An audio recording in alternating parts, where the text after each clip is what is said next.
का रे काहे मुंह करके बैठल बारे बुझाता जे मुंह पर कुत्ता मुतले बा। अरे खाना पीना ना घर में बनी हमरा जाए के बा कमाए क्या काहे बैठल बारे। अरे उठ उठ हरदम बुझाला जे मुंह पर इनका विपद पड़ल बा अभागा कहीं का जब आइले जतरा भंग कर दो। ए बाबू ऐसा से बियाह को देले बड़ू एगो तो हुआ खटाल में गोबर करे करे मिया जैसा रहले आ इहो वाला तो कहले कि होई कर दो कर इहो गोबर करवा वाला ए बाबू। अरे साले कम होइबा ना तो गोबर नु करबो चाहे यहाँ करो चाहे खटाल में करो पढ़े का मेरा तो कह देनी तो स्कूल का पीछा जाके बैठो। अरे हमारा कहता रहे जे बाबू एहू जी गोबर करे के पड़ता ओहू जी गोबर करे के तारा भागे में गोबर लिखो। चुप अरे जो उठा के ले आओ खाना बनाओ के बाद जो जा जा बुला ले आओ।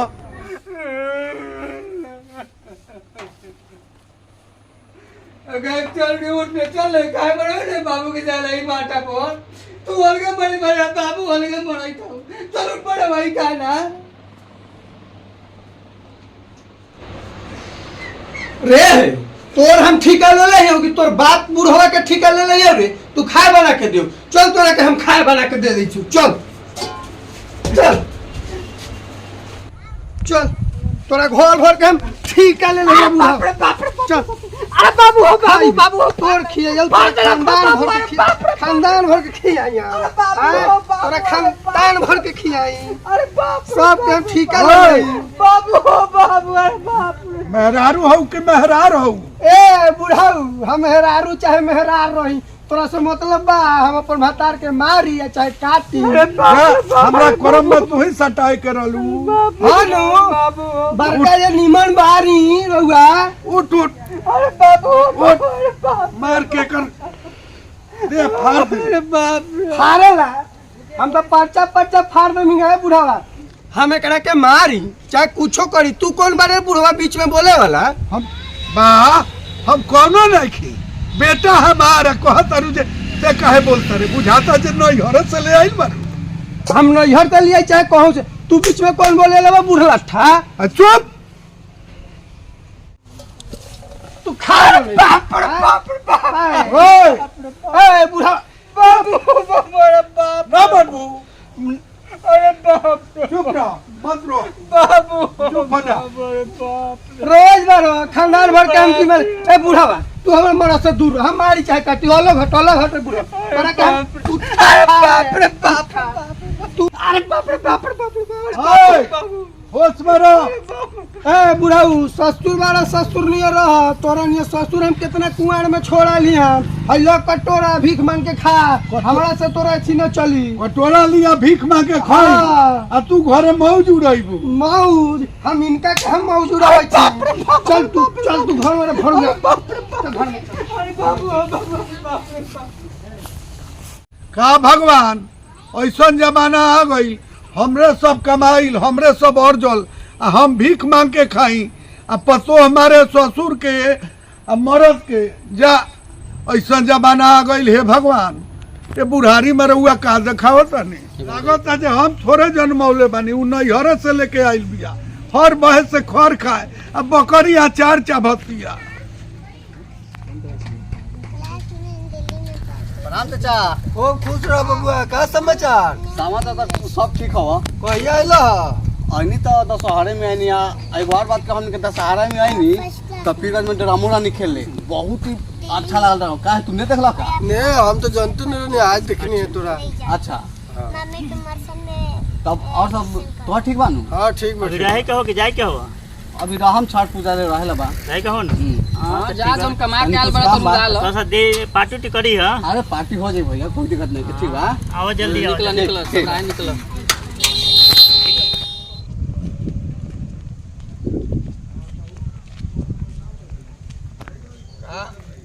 का हो दशरथ का समाचार हो।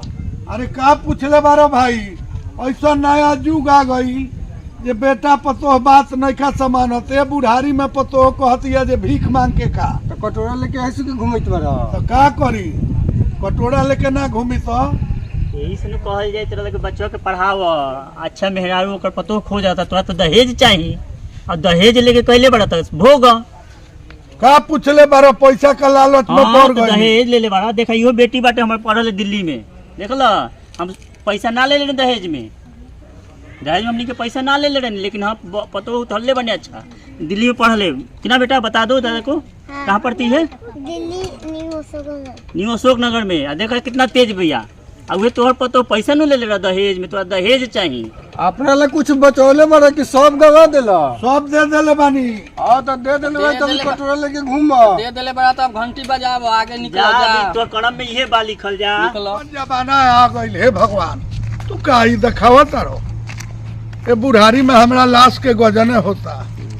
अब बैठ ए बाबू हमारे ए सोना हमारे बड़ी तोरा के मान पड़ीला हम दिल से लेकिन तू बुढ़वा बाप के लेके रहई बा यही से हमरा तनी दिक्कत लागल। चुप बड़ा मोल आज के बाद नहीं मारो ए मजनुआ हमर ए सोना मत रो आज के बाद तोरा के नहीं मारो हम कहियो नहीं मारो तोरा के चुप ए सुनो ने एगो बात मन बा कौन है हम तो कहम कि तोमे बुढ़वा बाप के छोड़ दो एगो जंगल में हमन के दुनो गोरा रहम तो कितना खुशहाल रहम तो एगो बुढ़लाट के बारे बीच में लेके चलबै यही सुन हमरा खीस बढ़ जाइत बा बुढ़वा के छोड़ दो ओकर बेटा कमाई थे कि नहीं कमाई थी बा उमर जतै दिल्ली कमतै तू बीच में बुढ़वा के काला लिया सोना में कहियो न मारो जानी बड़ो क्या कहन हम तो ये कहम कि तू अपन बाबू से कहियन कि नैहर के भूत धो लेले है कि जा आ बुढ़ऊ से कही है कि का सुबह सुबह कह देल कि हम मेहरारू के भूत धो लेल ए जानी तरह तोरा के दिल में बसा के रखिला बस ये तो हम चाहते रहली अरे हमर बाबू का अपना दो करे छोड़ देबो चल तो जा बाबू से कह कि नैहर के भूत धइले है हमरा के हम टन बाबा भी ले चल के चल टन भी देखा दे चल राजा नुए जा चल जा रे बुढ़ावा ओम देख हम नैहर के तिरिया चरित्र अब नु हम तोरा दोनों बाप बेटा के हम था लगबै छियो अब देख हम नैहर जान हम नैहर जान हम नैहर जान नैहर जान हम नैहर जान नैहर जान नैहर जान नैहर जान नैहर जान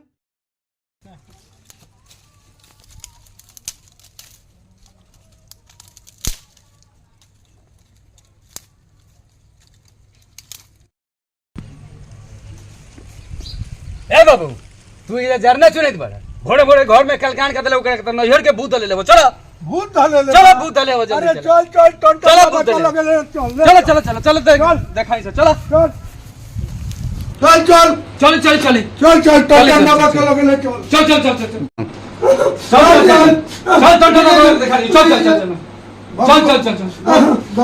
बाबू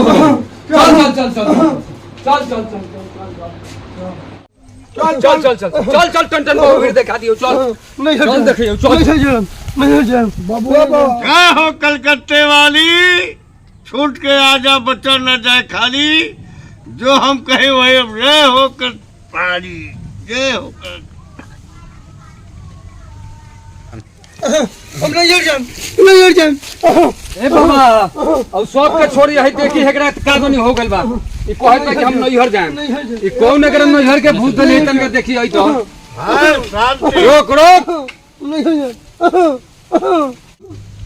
अरे एकरा का दुख बा का तकलीफ बा ये टन बाबा अरे ये हमार पतो ही हो हाँ आ उ हमार बेटा हो अच्छा एकरा इतना दुख बा एकदम अस्थिर नहीं खे रहत एकरा के पीट के खराब कर देती है तनी देखी तो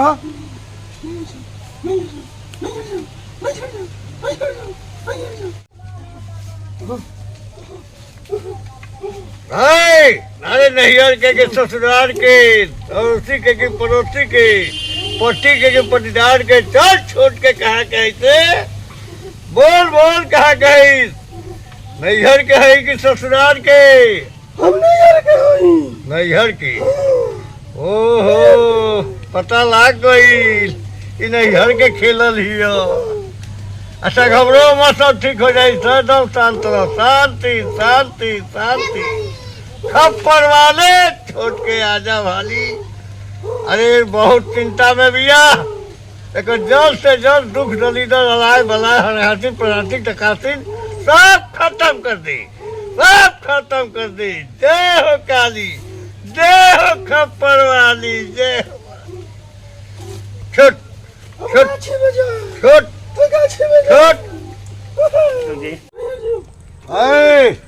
शांत हो, शांत हो। बिना पतरा के ना छोड़ी। चलो आएगो पतरा गाओ तो। अरे हाथ रे बानी आगोर रे बानी बानी गाँव जावार रे नई हर बानी ससुरा बानी कहवा के खेल खेलार रे छोड़ी देही छोड़ी देही खोचावा के डोइनिया रे। चलो नानी का नाम लेकर आँख खुल के खोल के आओ। अरे बाप रे बाप, तो मुआ रख ले। अरे मुआ रख ले। क्या कुछ पड़ेगा? अरे बाबा का मुंह लेके आ गए। अरे बाप रे बाप रे बाप रे बाप। अरे हमरा बॉस के नहीं थे, ये हमरा बॉस के नहीं थे बाबू। ए दशरथ, और सिद्ध कल के रवा या खियाओ, काम को जाई तो को जाई, ना तो कोनो डॉक्टर बोला के दिखाओ। को से केरा ली लो, जाके टन बाबा से बिहान मिलो। लो है खा जा, है खा जा। है खा ले क्या है खोइबू? अरे खोइबू तब नु ठीक होई बाबू। हाँ खिया दो। अच्छा लाओ बाबू, हम खिया देते। आगे है इधर खो।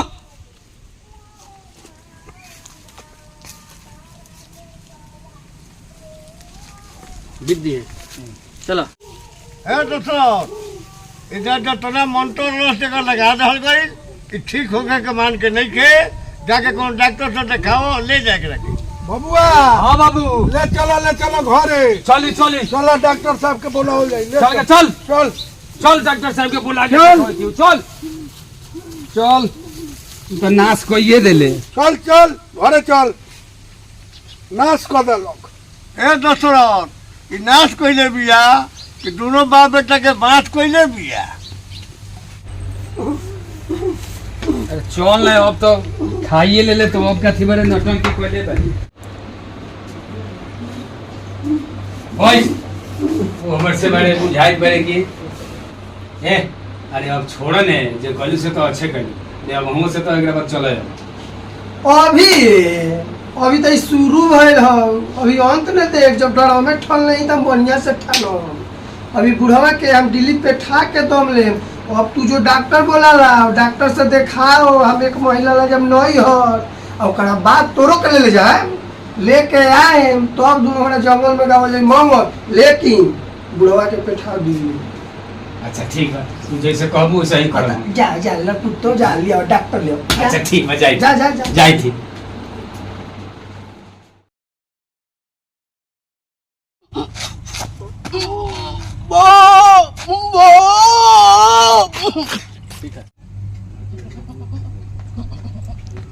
हो दुहलू बड़ा गाय भैंस बकरी पोठी के डॉक्टर। चलो चलो चलो चलो चलो चलो जल्दी हमारे घर चलो। ए बाबू, हम डॉक्टर बोला ली वो नखई आराम। डॉक्टर बोला ले आइलो। हाँ तो जा दिखाओ। हम बुझा तनी जैसे हर दिन और दिन बा। डॉक्टर से दिखाओ चाहे टन से झरवाओ। जा ठीक बा।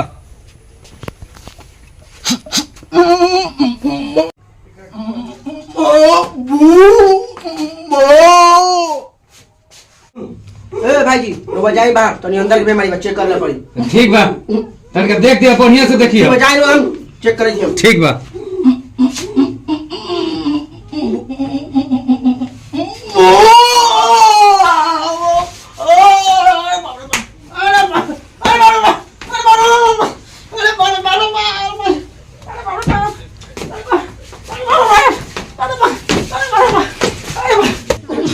हमारी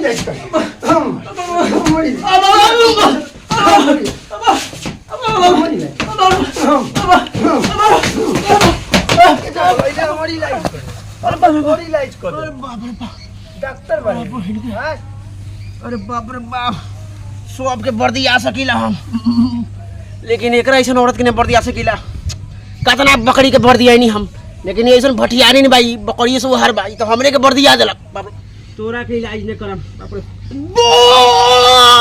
हमने करबौ जो